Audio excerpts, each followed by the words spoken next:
Here with none other than Panthers legend Greg Olsen. Greg, heading into year 5 of the Heartest Yard Un-Gala here at 648. Can you believe it? I mean, heading into yet another year and another now an anniversary year for one of the biggest events for not only your foundation but in the city here. Yeah, we're just, we're so grateful to do it at a venue like Stake 48. Like you said, now 5 years in a row. When they first brought us this idea, 5 years ago and told us about this concept that it had worked so well in other cities and they'd be interested in partnering with us here. Obviously we looked at it as a really unique opportunity and a special venue and a special place and, a place that we had gotten to know very well over the years. I had my retirement dinner here and we've celebrated holidays and birthdays and special occasions. And now to be able to open the doors to our foundation and to our supporters and to our heart families every single February for the last 5 years is certainly a special one. And we've made, well over $1 million now just in this singular event over the years. And the ability to continue to do that into the future is something that we're grateful for. And for the entire team here, for the event that they put on, whether it's a Saturday night just coming in with, with your family or obviously coming to the Un-Gala with our foundation. It's an equally just incredible night and goes towards helping our mission of supporting these heart families in the Carolina community. With this being one of the first, sort of milestone years for the Un-Gala, anything special planned, anything you can reveal before then coming up at the end of the month? We were actually just talking about it with some of our team at the foundation. And, what we've realized about this event is, you can almost, it's like in sports, you can kind of like overcoach. Right. You can like outcoach yourself. The simplicity of this event, I think, is what's so appealing to the folks that come back every year. There's not all these presentations and videos and speakers and, we're not asking you to raise your paddle and make a pledge and buy a raffle. It really is, hence why we call it the Un-Gala. It is really you pay for your seat, you pay for your ticket, whether you come with 2 people or 20. And once you walk in the door, you're here to just have a great night. And you're here to have great cocktails and great food and great service and atmosphere, conversations, connections, meet people that maybe you live with and have a night with, or people that maybe you see once a year. And I think that's really the beauty of the event is we try not to overcomplicate it. We try to let the restaurant and the service and the atmosphere kind of do the work. And it's a really cool way to connect a lot of people that are passionate about this community. And we're certainly grateful that they are.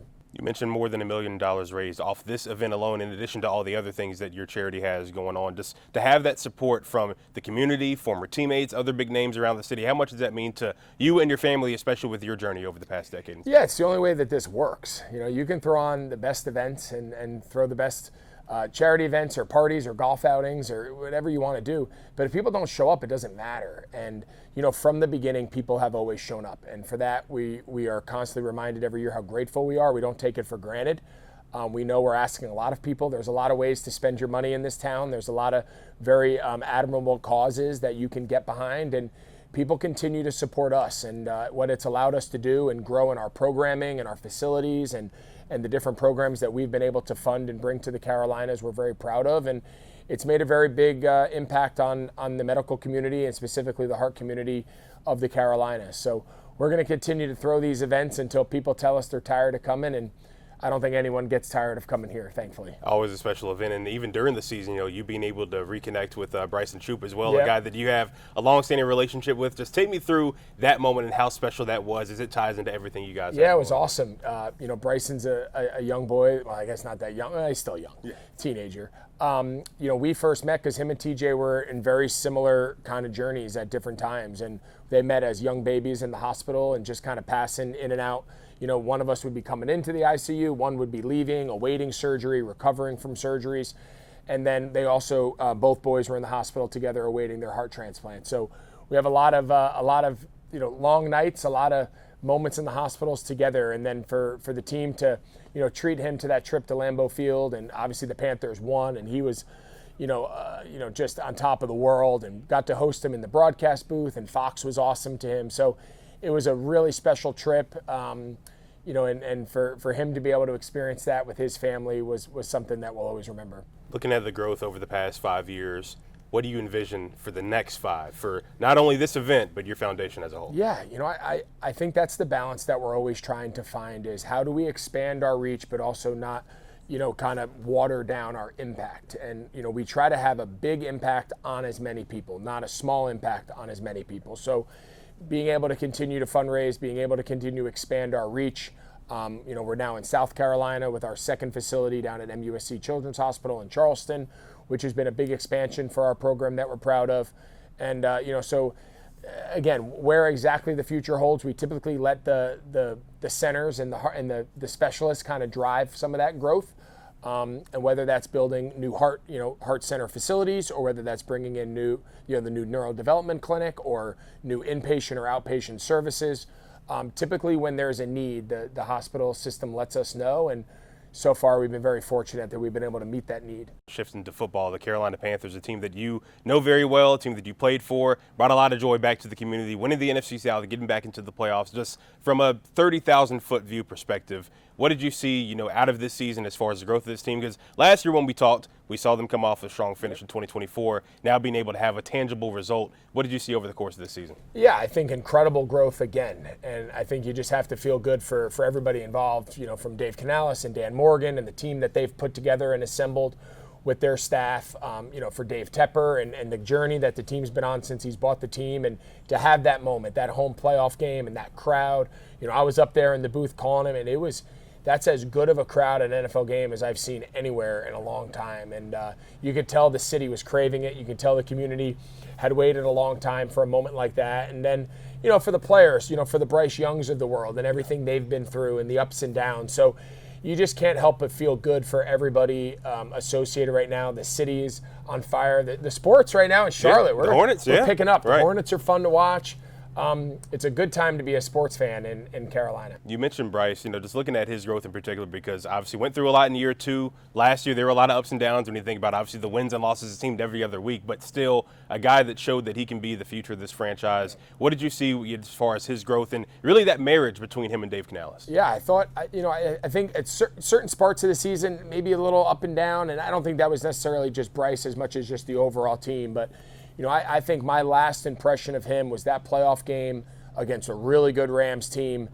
And I think I said it during the broadcast. It might have been the best game he's ever played in his career. On the biggest moment, on the biggest stage, against one of the best teams in football, he had the game won with 2 minutes to go. Everything about him is a guy that you just can't help to root for. And I was happy for the growth that he showed this year and the entire team. But he deserved it. You mentioned moments from that game. I want to talk about one before the game. Cam Newton coming out, banging the key pounding drum, a guy that you have a very tight relationship with, went to war with. How important was that moment, not only just for him, but this franchise to really, have that relationship mended at this point? Yeah, that was a special moment. I remember, I made it a point. I was like, no matter what I'm doing, hopefully we're not on air, but I think we just came on air, but I kind of laid out and just let the crowd noise and the moment kind of speak for itself. And it was cool to be able to be there and enjoy it and see the fans enjoy it and my two sons enjoy it. Obviously, he means a lot to this organization, and he's a big reason why this organization was able to accomplish what it did during his time here. So it was a very fitting way for the season to kind of end at a home playoff game.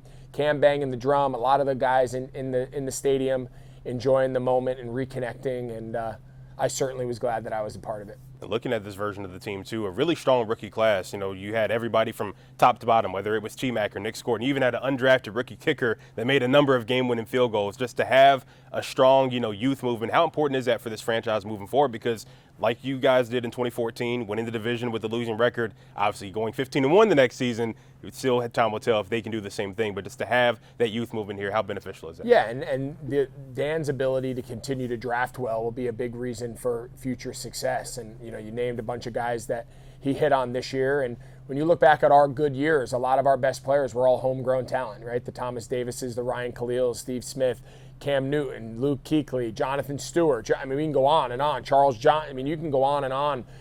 Peppers. I mean, our ability to draft here has always really been the core of the good teams that we've had. So I think Dan Morgan's done a really good job. Obviously has a very clear vision of what he wants to be, the types of guys he wants to bring to the program, and their ability to identify them both in the draft and in free agency and find the balance of both of them, especially when you're not paying your quarterback. Now's the time to strike. over the past few years, we've really seen analytics, just become such a big part of the game, and it really played a role in, obviously, Dave Canales' wanting to gamble, leading the league in fourth down conversions. Just how have you seen, that aspect of the game come a long way, even from when you played to when you got into broadcasting and so now? Yeah, I laugh. The year we went to the Super Bowl, Ron was dubbed Riverboat Ron, and we were going for fourth down, and what felt like at a high rate, and by today's terms, right, it wouldn't even have gotten a newspaper article. Yeah. It's just the times have really shifted. There's been a lot of people that have now, they weren't necessarily early adopters, but a lot of the league has now finally caught up to just maximizing possessions and understanding the style in which defenses want to play, which is make you go the long way, limit how much you have the ball. You might have the ball for long, sustained drives, but we're going to force field goals. We're going to force you in the red zone. So I'm not going to have the ball that many times, so I got to maximize the times I do by maintaining possession. And they understand the value of touchdowns and how field goals with the new kickoff rule. I mean, there's a lot of really interesting elements to it that you can see. There is a conscious effort in the NFL right now to not kick field goals and to maximize scoring possessions. And will the pendulum swing back? I'm sure it always does. But right now, offensive guys feel like that's their best ability to score points. And you can see the whole league, for the most part, is adopting it. And obviously that's something that ties into your broadcasting style very well. Trying, to teach the game and obviously, help people that maybe don't know as much about that aspect of the game. And coming off another year at Fox, I got to know, how hungry are you to get back in that top seat, wherever it is, no matter where it could be? Yeah, it's a tough business to be in because there's only 5 of those seats, and I was fortunate enough to sit in one for 2 years. And a lot of the guys that are in those seats right now are very accomplished players or very accomplished broadcasters, and for a lot of them, they're both. So, I understand the landscape. I love doing the job. I love speaking to people about the modern NFL game, the way it's being played, the way it's being discussed, the way coaches and players are considering different approaches and strategies. It's probably as complex and as interesting as the sport has ever been. And to be able to speak to millions of people every single weekend and just give them a little bit of a look underneath the hood, exactly what's going on in the huddle, on the sideline, on the headset. What are the two sides of the coin of decision making? And, we can go on and on. It's a very fascinating game to cover right now. I feel very fortunate that I'm able to do it. And, we'll see what the future holds. And it's been 10 years since you guys played in the Super Bowl in that very stadium. Yep. How do this version of the Carolina Panthers, how did they get back to that point? Well, it's a great question. That's the multi-million-dollar question, I guess. Continue to great people, right? This is a people business. And yes, you need talent, and you need a lot of things to break your way, and a little bit of luck, and it's a mixed pot. But I tell you what, it's about getting the right people in the building. When I look back at our best teams, over the years, yes, we were talented. Yes, we had good players, but man, we had great guys. We had hardworking guys. We had great coaches. We had great relationships, and it still comes down to the people that are in charge and the people that are pulling the strings, and ultimately the guys that are on the field. And I think they have a lot of those boxes checked, and certainly more work to be done. Going in the right direction for sure. No Greg, question. thanks for your time. Yeah, man, appreciate it. Good seeing you.